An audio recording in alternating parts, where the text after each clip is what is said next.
à l'école numérique et machinale. Maintenant, nous avons sciences d'éveil. Hier, on a parlé en sciences d'éveil des événements malheureux de la vie de l'homme. On a essayé de définir qu'est-ce que les événements malheureux. Et on a trouvé que les événements malheureux sont des circonstances ou des faits qui surviennent dans la vie de l'homme et qui endeuillent ou soit approvisent la famille qui est endeuillée, la famille qui a été endeuillée. Maintenant, on a terminé par là. Regarde ce que j'ai en main.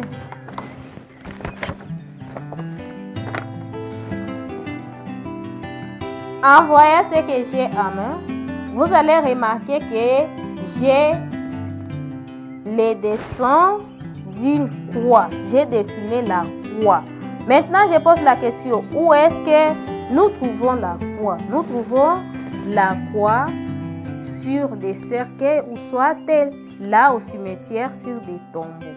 Et là, quand on part au cimetière pour enterrer par exemple une personne, là, il s'agit de quel événement? Vous allez remarquer que c'est un événement qui est malheureux. Maintenant, il n'y a pas seulement un événement malheureux. C'est pour cette raison que nous écrivons au tableau les événements malheureux de la vie de l'homme. C'est-à-dire, nous voulons apprendre en sciences d'éveil les événements malheureux de la vie de l'homme. Hier, on a vu qu'est-ce que les événements malheureux de la vie de l'homme. Mais aujourd'hui, nous allons citer quelques événements malheureux de la vie de l'homme. On a remarqué que je répète encore que les événements malheureux sont des circonstances ou soit des faits qui surviennent dans la vie de l'homme. Là, il n'y a pas de joie, il y a le malheur, il y a des tristesses, tout le monde est triste. Mais nous allons passer à citer. Nous avons par exemple les décès.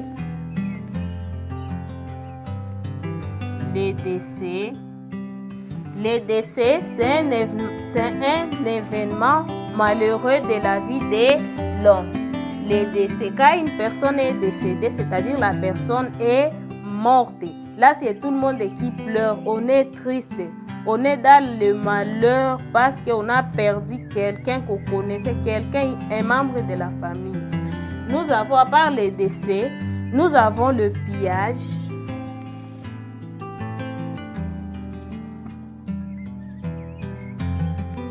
Les pillages. Quand on parle du pillage, on peut parler par exemple, le pillage, je donne un exemple, c'est lorsque par exemple les voleurs sont entrés dans la maison, ils peuvent voler toute la somme d'argent qu'on avait dans la maison, bien même les biens de la maison, ils peuvent prendre la télévision, les coupes de la maison et ils vont partir avec ça. Ou soit en cours de route, tu te promènes vers 19h, tu vas trouver là des voleurs qui viennent avec des armes. Là, c'est un événement malheureux parce qu'on n'est pas content, on est fâché, on est dans la tristesse parce qu'on a perdu son argent. Nous avons aussi les décès. À part ça, nous avons le décès, les pillages, par exemple, maman t'envoie. Ok, maman t'envoie au marché. Va acheter l'huile. Maintenant, toi, tu arrives au marché, tu manques où se trouve l'argent. Tu arrives et tu te demandes, où est-ce que j'ai mis l'argent? Où est-ce que j'ai mis l'argent? Là, on va parler de quoi? Là, on parlera de la perte d'argent. La perte d'argent, c'est aussi un événement malheureux. N'est-ce pas ça? Est-ce qu'on est content quand on a perdu son argent? On n'est pas content. La perte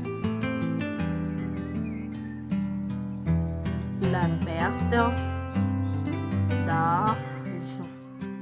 Maintenant, aujourd'hui, nous pouvons nous limiter par là. Nous venons de citer les décès, le pillage, la perte d'argent.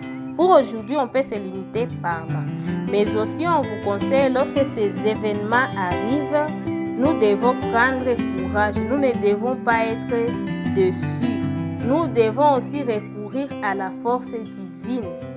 Avec des prières, nous pouvons prier et Dieu va encore nous aider. Aujourd'hui, nous nous arrêtons par là. On continuera l'autre jour. Merci de nous avoir suivis. Cliquez sur le bouton exercice pour vous évaluer.